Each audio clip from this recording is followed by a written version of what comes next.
ನಮಸ್ತೆ friends, my YouTube ಚಾನಲ್ಗೆ ಸ್ವಾಗತ. ಇವತ್ತು ಮೈಸೂರು ಪಾಕ್ ಮಾಡೋಣ ಅಂತ ನೋಡಿರಿ. ಒಂದು ದೊಡ್ಡ ಬಟ್ಲಲ್ಲಿ ಸಕ್ಕರೆ ತಗೊಂಡಿದ್ದೀನಿ, ಒಂದು ಚಿಕ್ಕ ಬಟ್ಲಲ್ಲಿ ಕಳ್ಳೆ ಹಿಟ್ಟು ತಗೊಂಡಿದ್ದೀನಿ, ಸ್ವಲ್ಪ ಏಲಕ್ಕಿ ಮತ್ತು ತುಪ್ಪ ಎಣ್ಣೆ ಎರಡು ಮಿಕ್ಸ್ ಕಾಯಿಸ್ಕೊಂಡು ಸಪ್ರೇಟ್ ಮಾಡ್ಕೊಂಡಿದ್ದೀನಿ. ಇವಾಗ ಸಕ್ಕರೆ ಪಾಕ ತಗೋಬೇಕು ಫ್ರೆಂಡ್ಸ್. ಒಂದು ಪಾತ್ರೆ ಇಟ್ಕೊಂಡಿದ್ದೀನಿ. ಇವಾಗ ಸಕ್ಕರೆ ಪಾಕ ತಗೊಳಕ್ಕೆ ಒಂದು ಬಾಟ್ಲ್ ಸಕ್ಕರೆ ಹಾಕ್ತಾಯಿದ್ದೀನಿ.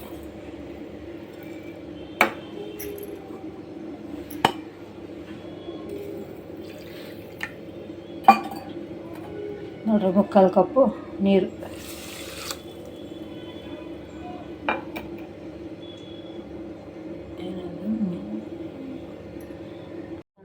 ಪ್ಲೇಟ್ ಇಟ್ಕೊಂಡಿದ್ದೀನಿ. ಸ್ವಲ್ಪ ತುಪ್ಪ ಸೇರ್ಕೊಂಡು ಮೈದಾ ಹಿಟ್ಟು ಸ್ವಲ್ಪ ಹಾಕ್ಕೊಂಡಿದ್ದೀನಿ, ಅಂಟ್ಕೊಂಬಾರ್ದು ಅಂತ. ನೋಡಿರಿ, ಇಲ್ಲಿ ಪಾಕ ಬರ್ತೈತೆ, ಒಂದು ಸ್ವಲ್ಪ ಬರಬೇಕು ಪಾಕ.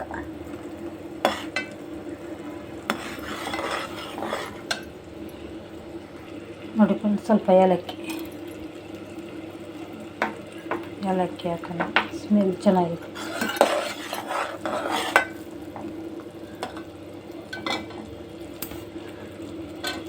ನೋಡಿ, ಈ ಥರ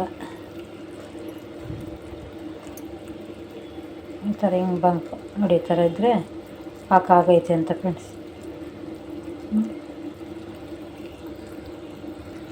ಪಾಕ ಆಗೈತೆ ಫ್ರೆಂಡ್ಸ್. ಇವಾಗ ಉರಿ ಕಮ್ಮಿ ಇಟ್ಕೊಂಡು ನೋಡಿರಿ, ಕಡಲೆ ಹಿಟ್ಟು ಸ್ವಲ್ಪ ಸ್ವಲ್ಪ ಹಾಕಿ ಕಲಿಸ್ಕೋಬೇಕು. ಗಂಟೆ ಇಲ್ದಿರ ನೀಟಾಗಿ ಕಲಿಸ್ಕೋಬೇಕು ಫ್ರೆಂಡ್ಸ್. ನೋಡಿ ಫ್ರೆಂಡ್ಸ್, ಚೆನ್ನಾಗಿ ಕಲಿಸ್ಕೊತ ಇದ್ದೀನಿ. ಇವಾಗ ತುಪ್ಪ ಸುತ್ತು ಹಾಕ್ಕೋಬೇಕು ಫ್ರೆಂಡ್ಸ್. ಹಾಕಿ ಚೆನ್ನಾಗಿ ಈ ಥರ ತುಪ್ಪ ಎಲ್ಲ ಹೊಂದ್ಕೊಬೇಕು. ಹಸಿಟ್ಟು ಪಾಕ ತುಪ್ಪ ಎಲ್ಲ ನೀಟಾಗಿ ಹೊಂದ್ಕೊಬೇಕು ಫ್ರೆಂಡ್ಸ್. ನೋಡಿ ಫ್ರೆಂಡ್ಸ್, ಈ ಥರ ಆಗಬೇಕು. ಚೆನ್ನಾಗಿ ಎಲ್ಲ ಒಂದು ಕಡೆ ಹೊಂದ್ಕೊಬೇಕು ಫ್ರೆಂಡ್ಸ್. ಬೇಕ್ರಿಲಿ ಮಾಡ್ತಾರಲ್ಲ ಮೈಸೂರು ಪಾಕು, ಆ ಥರ.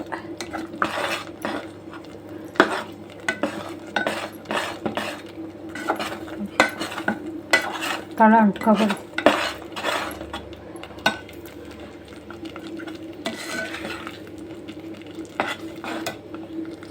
ನೋಡಿ ಫ್ರೆಂಡ್ಸ್, ತಟ್ಟೆಗೆ ಹಾಕಿದ್ದೀನಿ. ಆರಬೇಕು ಸ್ವಲ್ಪ ಹೊತ್ತು. ಆರಿದ್ಮೇಲೆ ಕಟ್ ಮಾಡಬೇಕು ಫ್ರೆಂಡ್ಸ್. ಬಿಸಿ ಎಲ್ಲ ಸ್ವಲ್ಪ ಆರಬೇಕು.